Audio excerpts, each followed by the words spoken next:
ಹೊರವಲಯದಲ್ಲಿರುವ ಸ್ವಾಮಿ ವಿವೇಕಾನಂದ ಶಾಲೆಯಲ್ಲಿ ಭಾರತದ ಪ್ರಥಮ ಪ್ರಧಾನಿ ಜವಾಹರ್ಲಾಲ್ ನೆಹರು ಜನ್ಮದಿನದ ಅಂಗವಾಗಿ ಮಕ್ಕಳ ದಿನಾಚರಣೆಯನ್ನು ಆಚರಿಸಲಾಯಿತು. ಸಂಸ್ಥೆಯ ಅಧ್ಯಕ್ಷರಾದ ಅಶೋಕ್ ಪಾಟೀಲ್ ರವರು ಕಾರ್ಯಕ್ರಮಕ್ಕೆ ಚಾಲನೆ ನೀಡಿದರು. ಹುಕ್ಕೇರಿ ಪಟ್ಟಣದ ಹೊರವಲಯದಲ್ಲಿರುವ ಸ್ವಾಮಿ ವಿವೇಕಾನಂದ ಶಾಲೆಯಲ್ಲಿ ಮಕ್ಕಳ ದಿನಾಚರಣೆಯನ್ನ ಆಚರಿಸಲಾಯಿತು.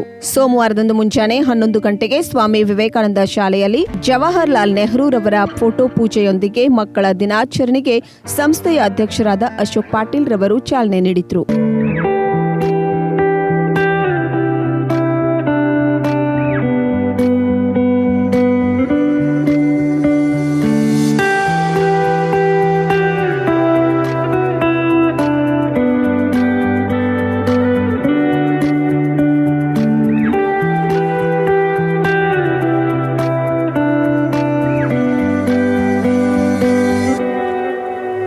ಈ ಸಂದರ್ಭದಲ್ಲಿ ಶಾಲಾ ಶಿಕ್ಷಕಿಯರು ಸ್ವಾಗತ ಗೀತೆಯೊಂದಿಗೆ ಸರ್ವರನ್ನು ಸ್ವಾಗತಿಸಿದರು.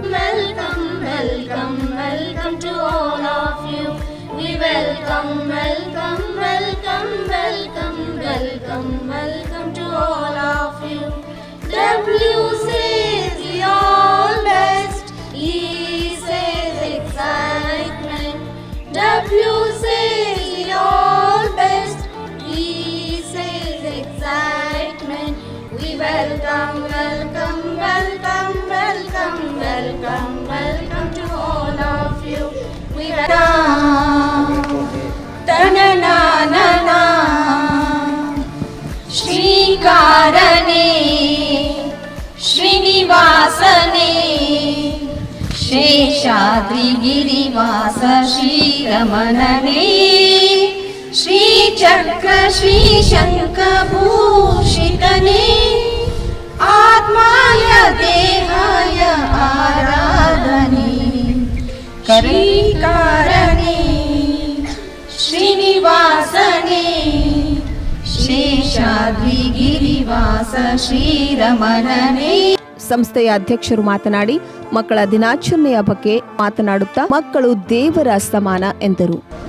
ಒಂದು ಜನ್ಮದಿನ, ಆ ಜನ್ಮದಿನದ ಪ್ರಯುಕ್ತವಾಗಿ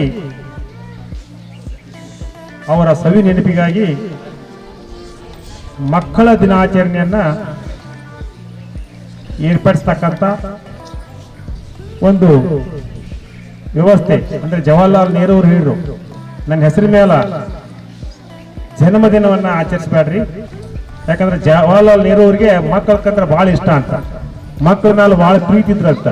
ಅದಕ್ಕಾಗಿ ನನ್ನ ಜನ್ಮದಿನವನ್ನ ಮಕ್ಕಳ ದಿನಾಚರಣೆಯನ್ನಾಗಿ ಆಚರಿಸ್ರಿ ಅಂತಕ್ಕಂಥ ಒಂದು ಅವರ ಸಂದೇಶದ ಮೇರೆಗೆ ಇವತ್ತು ರಾಷ್ಟ್ರಾದ್ಯಂತ ಮಕ್ಕಳ ದಿನಾಚರಣೆಯನ್ನ ಆಚರಣೆ ಮಾಡ್ತಕ್ಕಂಥ ಒಂದು ಪರಿಪಾಲನೆ ನಡೀತಾ ಇದೆ. ಇರ್ತಕ್ಕಂಥ ವ್ಯತ್ಯಾಸಗಳೇನು? ಮಕ್ಕಳ ಮನಸ್ಸು ಬಹಳ ಮೃದು, ಮಕ್ಕಳು ಸುಳ್ಳು ಹೇಳೋದಿಲ್ಲ, ಮಕ್ಕಳನ್ನ ದೇವರಿಗೆ ಹೋಲಿಸ್ತಕ್ಕಂಥ ಒಂದು ಪರಿಪಾಠ ನಮ್ಮಲ್ಲಿದೆ. ಮಕ್ಕಳಂದ್ರೆ ಯಾರಿಗೂ ಸುಳ್ಳು ಹೇಳೋದಿಲ್ಲ, ಅವರಲ್ಲಿ ಕಪಟ ಇರೋದಿಲ್ಲ, ಮನಸ್ಸು ಸ್ವಚ್ಛವಾಗಿರ್ತದ ಅಂತಕ್ಕಂಥ ಒಂದು ಎಲ್ಲರೂ ತಿಳ್ಕೊಂಡಂತ ವಿಷಯ. ಕಾರಣ ಅದಕ್ಕಾಗಿ ನಿಮ್ಗೆಲ್ಲರಿಗೂ ಏನ್ ಮಾಡ್ತಾರಪ್ಪ ಅಂದ್ರ ಮಕ್ಕಳಂದ್ರ ದೇವರ ಒಂದು ಸ್ವರೂಪದಲ್ಲಿ ಮಕ್ಕಳು ಕಾಣ್ತಾರೆ. ನಂತರ ಮಕ್ಕಳಿಗೆ ವಿವಿಧ ಆಟಗಳನ್ನು ಆಡಿಸುವುದರ ಮೂಲಕ ಮನರಂಜನೆ ನೀಡಲಾಯಿತು. ಚಪ್ಪಾಳೆ ಚಪ್ಪಾಳೆ.